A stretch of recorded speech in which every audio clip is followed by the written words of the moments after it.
നിങ്ങളുടെ favourite shows ഇനി ഒരിക്കലും മിസ്സാവില്ല. ഇപ്പോൾ C5 കാണും നിങ്ങളുടെ ഫേവറേറ്റ് ഷോ തികച്ചും സൗജന്യമായി. അബോർഷനെ കുറിച്ച് മാത്രം ഇനി ചിന്തിക്കണ്ട, അത് അപകടമാണ്. പിന്നെ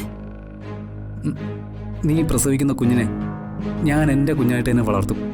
ഇല്ലെങ്കിൽ ഇത്രയും കാലം നിന്നെ സ്നേഹിച്ചതിന് എന്തർത്ഥം?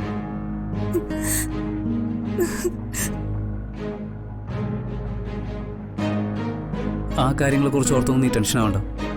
എന്തായാലും തൽക്കാലം കുറച്ച് ദിവസം കൂടി നമുക്കിവിടെ പിടിച്ചു നിന്നേ പറ്റൂ. അതിനുശേഷം നമുക്കിവിടെ വിടാം.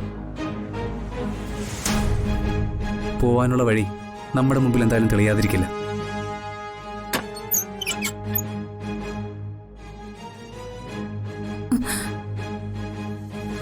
ആരായിരുന്നു ഫോണിൽ?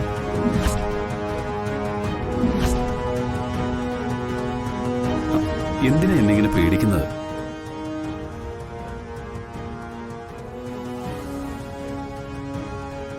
ഞാൻ പോലീസ് ഉദ്യോഗസ്ഥനൊക്കെ തന്നെയാ, അതെന്റെ പ്രൊഫഷൻ. പക്ഷേ നിന്റെ മുമ്പിൽ ഞാൻ സ്നേഹമുള്ളൊരു ഭർത്താവാ. ആരായിരുന്നു ഫോണില്? അമ്മയായിരുന്നു. ഞാൻ പോണ്ടാന്ന് പറഞ്ഞിട്ടും അത് കേൾക്കാതെ നീ പോയി. അതല്ലേ ഈ പ്രശ്നങ്ങളെല്ലാം ഉണ്ടാവാൻ കാരണം? ഞാൻ സ്വന്തം ഭാര്യയെ അടിച്ചമർത്തി ജീവിക്കുന്ന പഴയകാല മാടമ്പിയൊന്നുമല്ല, സൗമ്യനായ ഒരു മനുഷ്യന്. എന്നിട്ടും എന്റെ വാക്കുകൾ നീ ധിക്കരിച്ചു. അതെന്തുകൊണ്ട്? എനിക്കതറിയണം.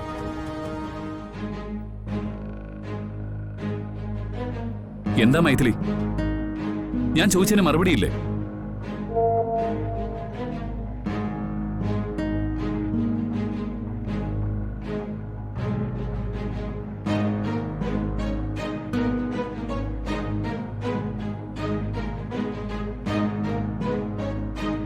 You should come and see me officially as soon as possible.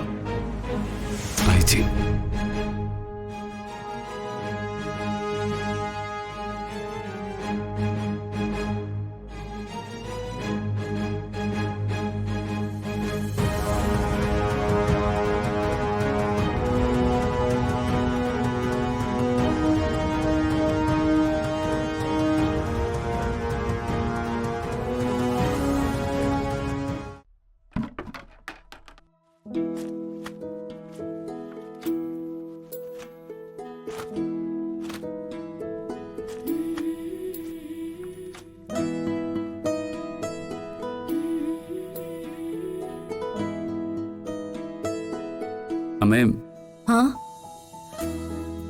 അമ്മ എന്തിനാ ഇങ്ങനെ വെയിൽ കൊള്ളുന്നത്?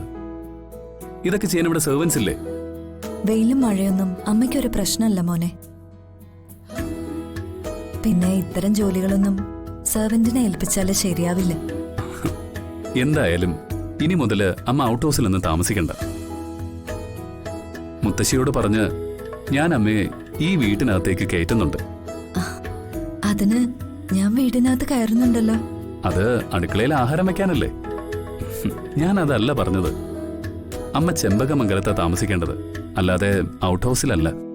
അപ്പോ എന്നെ ആ ഔട്ട് ഹൗസിൽ ഒറ്റയ്ക്കാക്കാനാണല്ലേ ACPയുടെ പരിപാടി? ഓഹ്, വന്നോ വഴക്കാളി. നിന്നെ എന്താ കാണാത്തേന്ന് ഞാൻ ആലോചിക്കായിരുന്നു. എന്റെ അമ്മ എവിടെയുണ്ടോ അവിടെ ഞാനും ഉണ്ടാവും. ആ അമ്മേ, പറയാൻ വന്ന പ്രധാന കാര്യം ഞാൻ പറഞ്ഞില്ല.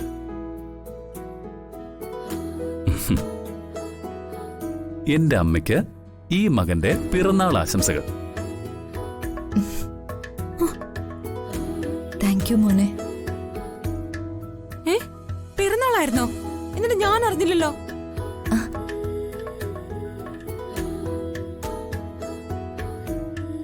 ഈ മകളുടെയും പിറന്നാൾ ആശംസകൾ. താങ്ക് യു മോളെ. എന്നിട്ടും അമ്മയുടെ പിറന്നാൾ ഇന്നാണെന്നുള്ള കാര്യം ഇന്നലെ രാത്രിയില് ഈ മകളോട് എന്തുകൊണ്ട് പറഞ്ഞില്ല? ഇതൊക്കെ പറഞ്ഞു നടക്കേണ്ട കാര്യമാണോ മോളെ? അമ്മയ്ക്കുള്ള ഗിഫ്റ്റുമായിട്ട് ഞാൻ വൈകിട്ട് വരാം.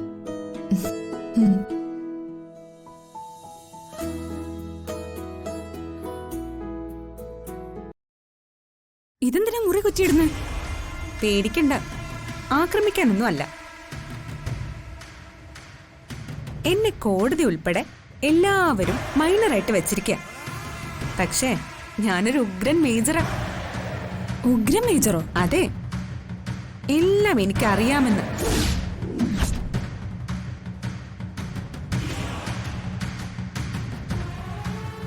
പലരും അംഗീകരിച്ചിട്ടില്ലെങ്കിലും ഈ ചെമ്പകമംഗലത്തെ പ്രധാന മെമ്പറാണ് ഈ മീനാക്ഷി. അതുകൊണ്ട് ഇനി ഞാൻ ചോദിക്കാൻ പോകുന്നത് വളരെ സീരിയസാ. അതൊരു കാരണവശാലും തമാശയായിട്ട് എടുക്കരുത്. മീനാക്ഷി എന്താ ഇങ്ങനെയൊക്കെ സംസാരിക്കുന്നു? കാരണമുണ്ട്. ACP കാർത്തിക് എന്റെ അച്ഛന്റെ പെങ്ങടെ മകനാ. അതായത് എന്റെ ബ്രദർ. അതുകൊണ്ട് നിങ്ങൾ എന്റെ നാത്തൂന. അല്ല, നിങ്ങൾ എന്തിനാ ഹോസ്പിറ്റലിൽ പോയി?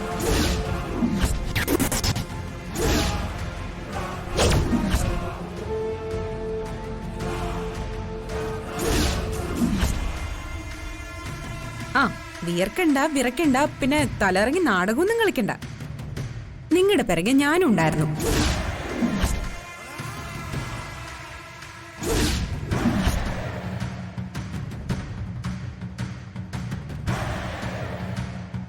അല്ല, എന്താ മിണ്ടാത്തെ? അതെനിക്ക് തലകറക്കം വന്നപ്പോ. ഒന്നും നിങ്ങൾ ഒളിക്കാൻ ശ്രമിക്കണ്ട. നിങ്ങൾ ആ ഗൈനക്കോളജിസ്റ്റിന്റെ മുറിയിലിരുന്ന് കരഞ്ഞു പറയുന്നത് ഞാൻ കേട്ടതാ.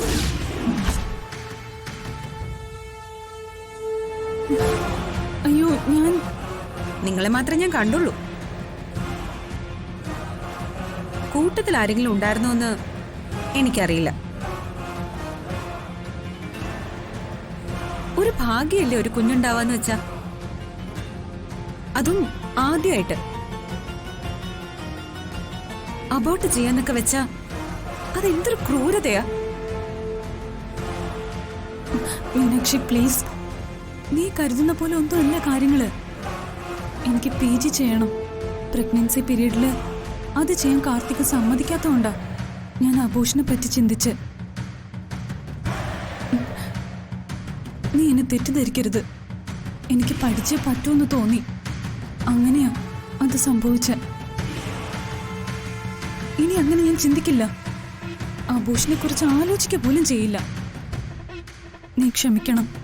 പിന്നെ ഈ കാര്യങ്ങളൊന്നും നീ ആരോടും പറയരുത്. നിങ്ങൾ ഈ പറഞ്ഞത് സത്യമാണല്ലോ? 100% സത്യമാ. ഞാൻ ആരോടും പറയില്ല.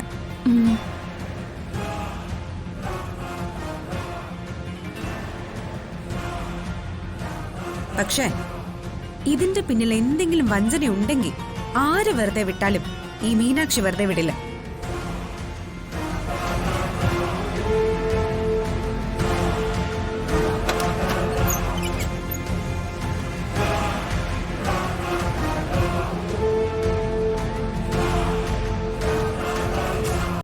ഡൗൺലോഡ് ചെയ്യൂ C5 ആപ്പ്. കാണൂ എല്ലാ എപ്പിസോഡുകളും സൗജന്യമായി.